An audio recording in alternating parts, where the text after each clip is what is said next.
Hello, this is Dan Tan Tran, Manager of Testing at the Canadian Centre for Ethics in Sport. This 20-minute webinar includes an overview of what's new in the 2015 Canadian Anti-Doping Program. The focus is on changes for athlete support personnel, including coaches, trainers, physiotherapists, and even parents. To give some context to the 2015 Canadian Anti-Doping Program, or CADP, it's important to understand that it is based on the World Anti-Doping Code. The code is a common set of rules that govern the fight against doping in sport set out by the World Anti-Doping Agency, or WADA, and adopted by all international sport federations, the International Olympic Committee, the International Paralympic Committee, and national anti-doping organizations. The new code was approved in November 2013, and then organizations spent 2014 realigning their own rules to be in compliance with the new code. After a long revision process, it came into effect on January 1, 2015. On the same date, the new Canadian Anti-Doping Program came into effect. The program is administered by the Canadian Centre for Ethics in Sport, or CCES, on behalf of the Canadian sport community. It sets out the rules that govern anti-doping in Canada. Organizations within Canada adopt the CADP for a number of different reasons. It helps national sport organizations, or NSOs, protect the integrity of their sport and the health of their athletes.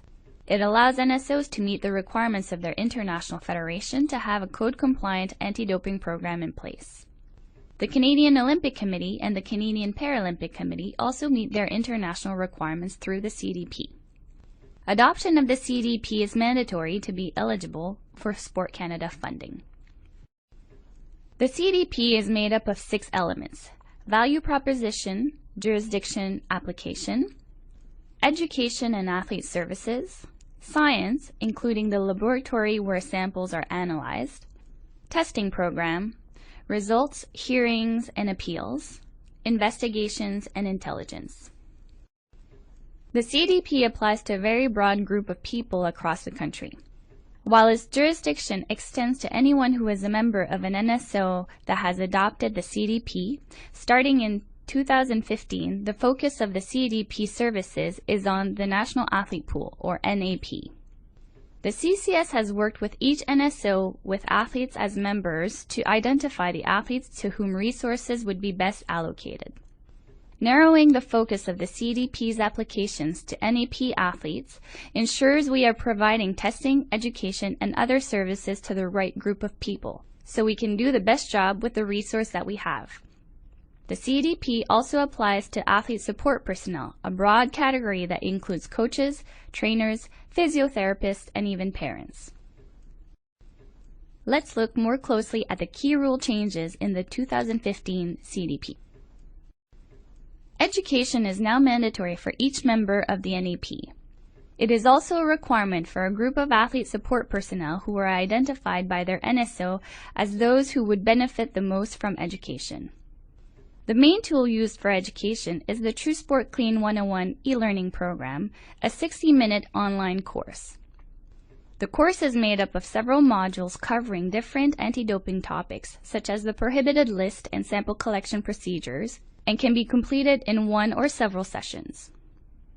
NSOs are given administration access so that they can see who has registered for the course, track who has completed it, and view or print the completion certificates. The athlete contract is a piece that has been introduced to move athletes away from implied consent to express consent to the application of the CADP. NSOs are asked to include 4 clauses specific to anti-doping either within existing athlete contracts or as a standalone contract with their athletes. The athlete contract makes it clear that athletes are aware of the CADP, that they know that it applies to them, and they are subject to it. The contract asks athletes to acknowledge that they have been educated and contains certain provisions regarding the sharing of information. Also new within these rules is increased sanction length. For some violations like presence, use, and possession of prohibited substances, the default length of a sanction has increased from 2 years to 4 years. In certain cases, the final sanction length may be reduced from 4 years, but the person who has committed the violation will have to make a case to reduce the length of their sanction. There has been changes to whereabouts failure rules, also known as strikes. There are two kinds of whereabouts failures. A filing failure is when an athlete doesn't submit whereabouts information to the CCS on time, or when an athlete submits incomplete or inaccurate information. A missed test is declared if an athlete is not available for testing during the daily 60-minute time slot they have identified on their whereabouts submission. Either type of failure can lead to a strike on an athlete's record, and 3 strikes within a certain time frame can lead to an anti-doping rule violation. In the 2015 CADP, that time frame has been reduced from 18 months to 12 months. In other words, strikes come off an athlete's record more quickly than before. The statute of limitations has also changed. The time frame has gone from 8 years up to 10 years to determine a violation. Under the new CADP, the CCS could go back up to 10 years to assert an anti-doping rule violation against an athlete or an athlete support personnel. Under the new rules, every violation that takes place must be publicly disclosed, even if the sanction is only a reprimand. This means that the name of the person committing the violation must be published by the CCS. Under the 2009 CADP, the CCS did not publish the name of the athlete if the sanction did not include a period of ineligibility. There is one exception to this rule. If the athlete is a minor, the CCS has discretion to withhold the athlete's name depending on the facts and circumstances. The National Athlete Pool, or NAP, is a new group of national-level athletes, a term used throughout the rules. As previously mentioned, the NAP is identified jointly by the CCS and the NSO. We consider athletes at the national level, developmental level, and junior level, as well as any other athletes that have the potential to be competing internationally in the next 6 months, and arrive at a pool of athletes that is the right size for each sport. The size and membership of the National Athlete Pool varies from sport to sport because every sport is structured differently. It allows the CCS to focus the services and application of the CADP to a specific group of athletes. There are changes to the rules around medical exemptions, which is a process for athletes that require the use of any prohibited substance or method for a medically justified reason. There are 2 types, therapeutic use exemptions and medical reviews. Going forward, therapeutic use exemptions, or TUEs, are required by all NAP athletes.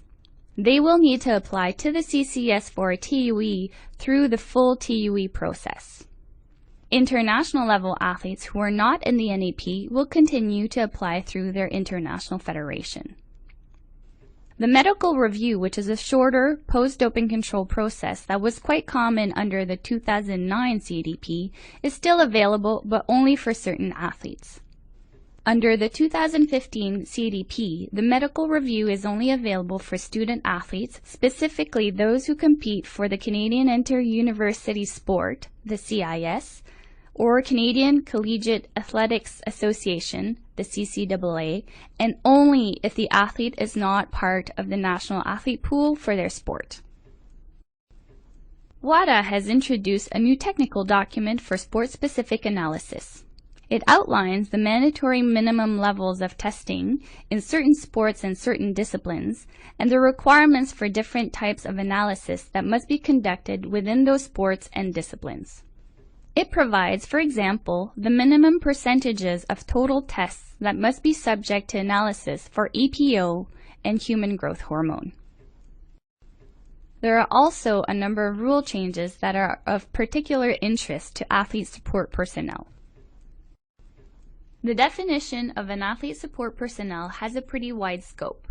This isn't new, but coaches in particular should be aware that they are considered to be athlete support personnel because they have links with an adopting organization of the CADP or their athletes. If you are employed by a national sport organization which has adopted the CADP, or if you work with national level athletes, you fit within this definition and you are subject to the CADP. It's the same thing if you are involved with an organization like the Coaching Association of Canada or any of the Canadian sport institutes which have adopted the CADP covenant. The CADP covenant specifies that athlete support personnel contracted by these organizations also fall under the definition and are thus subject to the CADP. There are some new rules around what athlete support personnel are required to do under the 2015 CADP. They must disclose to the CCS if they have had an anti-doping rule violation imposed on them by a non-signatory within the previous 10 years. They must cooperate with CCS anti-doping investigations if asked to do so. They must influence athletes in a positive manner and refrain from using or possessing prohibited substances. There are 2 new anti-doping rule violations, or ADRVS, within the CADP. Previously there were 8 violations, and now there are 10. The 2 new ones are complicity and prohibited association.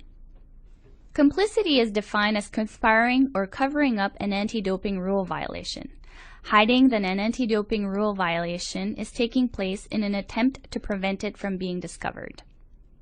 Prohibited association rules restrict athletes or other people, including athlete support personnel, from associating with any athlete support person who is currently serving a period of ineligibility. This would prevent an athlete from associating with a sanctioned coach in a sports setting. There are restrictions around how this rule applies and how people are advised of this rule before a violation is asserted. The CCS has to be aware of this prohibited association taking place. The person who is associating with the sanctioned athlete support person would be notified that they are not permitted to associate with a sanctioned person. The notification would describe the consequences of continuing their association, which could be that they face an anti-doping rule violation for prohibited association.